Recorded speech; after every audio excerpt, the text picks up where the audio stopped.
ওম নমো ভগবতে বাসুদেবায়। জয় শ্রীকৃষ্ণ। রাধে রাধে। বন্ধুরা, আগামী 31শে ভাদ্র 17ই সেপ্টেম্বর বুধবার দিন ভাদ্র সংক্রান্তির দিনে যে একাদশী সম্পন্ন হচ্ছে তাকে ইন্দিরা একাদশী বলা হয়। এই একাদশী সমস্ত একাদশীর থেকে একটি পৃথক একাদশী। অন্যান্য একাদশীতে মূলত ব্যক্তিগত পুণ্য অর্জন এবং পাপ মোচনের উপর জোর দেওয়া হয়, কিন্তু একমাত্র এই ইন্দিরা একাদশীতে শুধুমাত্র ব্যক্তিগত উদ্দেশ্য নয়, সমষ্টিগতভাবে পূর্বপুরুষদের উদ্ধার করা এবং তাদের মোক্ষ লাভের পথ সুগম করা হয়।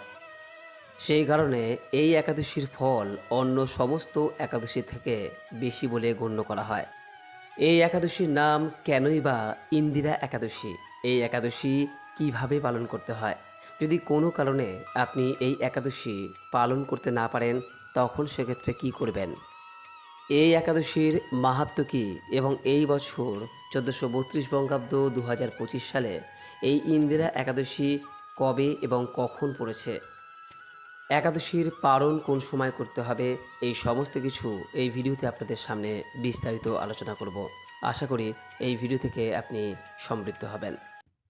নমস্কার দর্শক বন্ধুরা, অমৃত কথা এই চ্যানেলে জানাই আপনাদের সুস্বাগতম। ভারতীয় দর্শন, শাস্ত্র এবং বিভিন্ন দেবদেবীর পূজা অর্চনা পদ্ধতি এই চ্যানেলের মূল আলোচনার বিষয়বস্তু।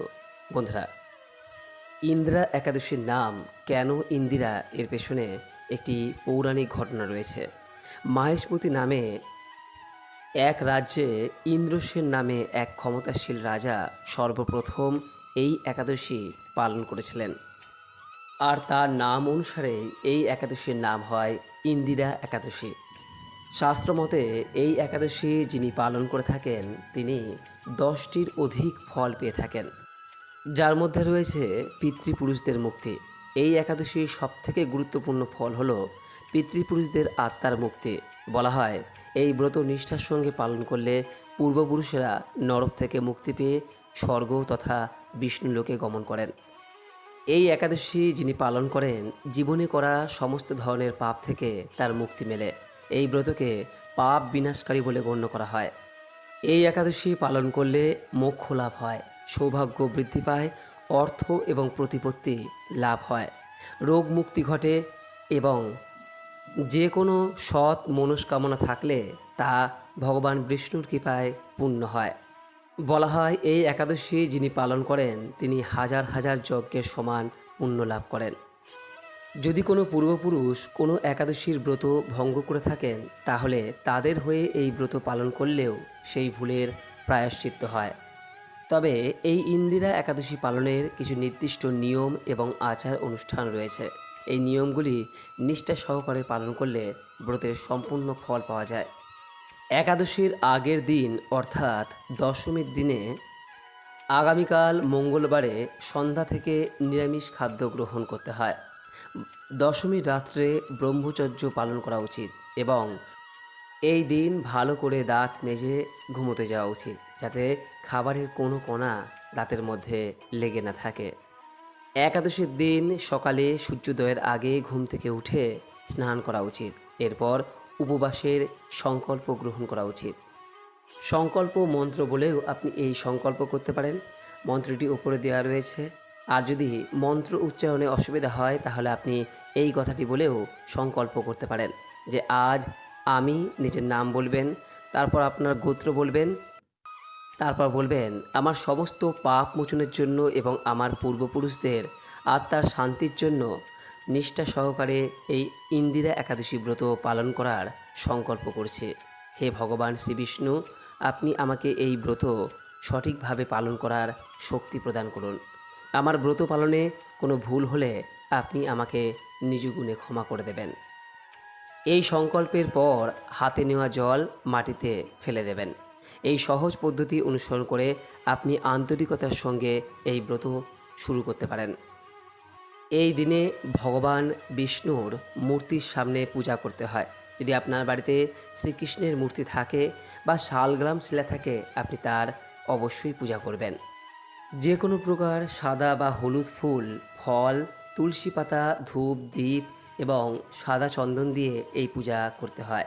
ভগবান শ্রী বিষ্ণুকে অবশ্যই কিন্তু তুলসী পাতা নিবেদন করা প্রয়োজন, আর সেইগুলি আপনি আগের দিন অর্থাৎ দশমীতে আগামীকাল মঙ্গলবার দিন এই তুলসী পাতা তুলে রাখবেন, কারণ একাদশীর দিন তুলসী পাতা তোলা যায় না। যে কোনো একাদশীর পূর্ণতা তখনই লাভ হয় যখন সেই একাদশীর ব্রত কথা শ্রবণ করা হয়। তাই অবশ্যই সারাদিনে অন্তত একবার হলেও এই একাদশীর ব্রত কথা শ্রবণ করবেন, যা এই ভিডিওর শেষে দেওয়া রয়েছে।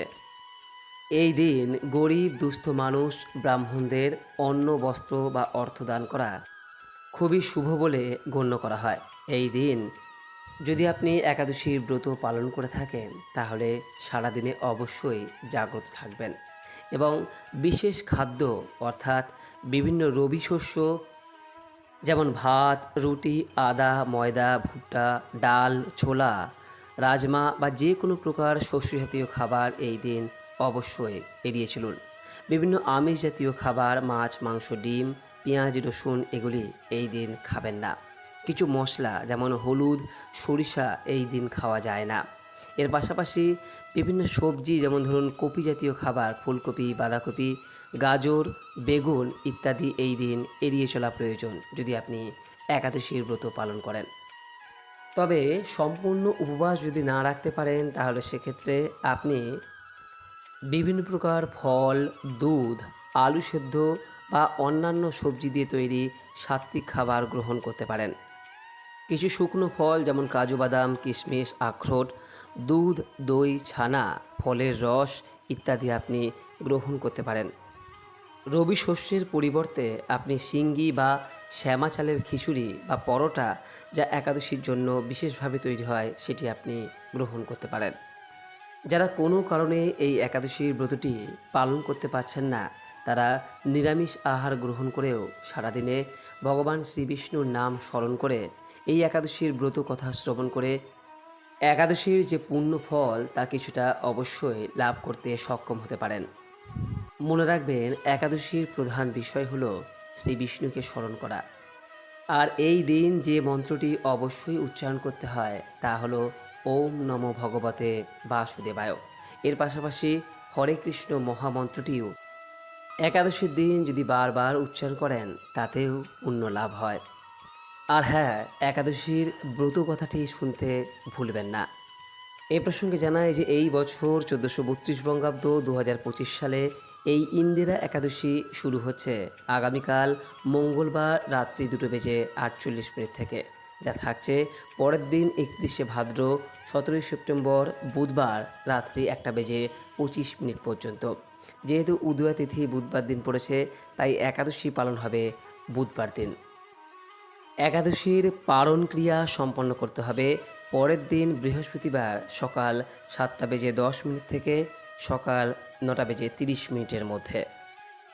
বন্ধুরা, এই ইন্দিরা একাদশীর দিন কখনোই চুল কাটা, শেভ করা, তেল মাখা, ঝগড়া বা মিথ্যা কথা বলা বা কোনো প্রকার তামসিক কাজ করা যেমন জুয়া খেলা, মদ্যপান এগুলি একেবারেই নিষিদ্ধ।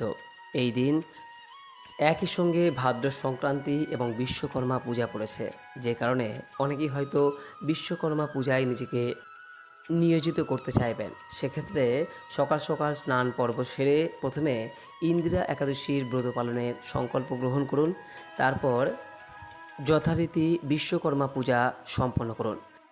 একাদশী চলাকালীন সময়ে যদি আপনি বিশ্বকর্মার পূজার প্রসাদ গ্রহণ করেন সেক্ষেত্রে কিন্তু ব্রত ভঙ্গ হবে না, কারণ পুজোর প্রসাদে সাধারণত ফল, মিষ্টি বা বিভিন্ন ধরনের নাড়ু ব্যবহার করা হয়, যা আপনি গ্রহণ করতেই পারেন। তাই পূর্ণ নিষ্ঠা এবং ভক্তি সহকারে এই ইন্দিরা একাদশীর ব্রতটি পালন করুন। আর ব্রত পালনের পূর্বে অবশ্যই এই একাদশীর ব্রত কথা তথা মাহাত্ম্য কথা শ্রবণ করুন, তাতে ব্রতের গুরুত্ব সম্পর্কে আপনি আরও অবহিত হতে পারবেন। এইবার দর্শক বন্ধুরা আপনাদের সামনে ব্যক্ত করব ইন্দিরা একাদশীর এই ব্রত কথা তথা মাহাত্ম্য বিষয়ে। একদিন যুধিষ্ঠির মহারাজ বললেন, হে মধুসূদন, আশ্বিন মাসের কৃষ্ণপক্ষিয়া একাদশীর কি নাম তা কৃপা করে বলুন। ভগবান শ্রীকৃষ্ণ বললেন, হে রাজন, আশ্বিন মাসের একাদশী ইন্দিরা নামে পরিচিত। এই ব্রত প্রভাবে মহাপাপ বিনষ্ট হয়। এমনকি কর্মবিপাকে যারা নিম্নজনী লাভ করেছেন সেই পূর্বপুরুষদেরও উত্তম গতি লাভ হয়। এই একাদশীর মাহাত্ম্য শোনা মাত্রই সামবেদীর যজ্ঞ ফল প্রাপ্ত হওয়া যায়। হে রাজন, এই একাদশীর এবার মাহাত্ম্য কথা শ্রবণ করুন। মাহিষ্মতি নগরে ইন্দ্রসেন নামে এক প্রসিদ্ধ রাজা ছিলেন। ধর্মবিধি অনুসারে রাজ্য পালনে তিনি বিশেষ খ্যাতি সম্পন্ন ছিলেন। তার বিপুল ধন সম্পত্তি ছিল। পুত্র পৌত্রাদি সহ তিনি সুখে রাজ্য পরিচালনা করতেন। বিষ্ণু ভক্তি পরায়ণা সেই রাজা নিরন্তর শ্রী গোবিন্দ নাম গানে মগ্ন থাকতেন। একদিন রাজা সুখে রাজসভায় বসে আছেন। এমন সময় দেবর্ষি নারদ স্বর্গ থেকে সেখানে এলেন। তাকে দর্শন করে রাজা হাত জোর করে উঠে দাঁড়ালেন। দণ্ডবৎ প্রণাম করে মুনিকে আসন, পাদ্য, অর্ঘ্য আদি ষোড়শোপচারে পূজা নিবেদন করলেন।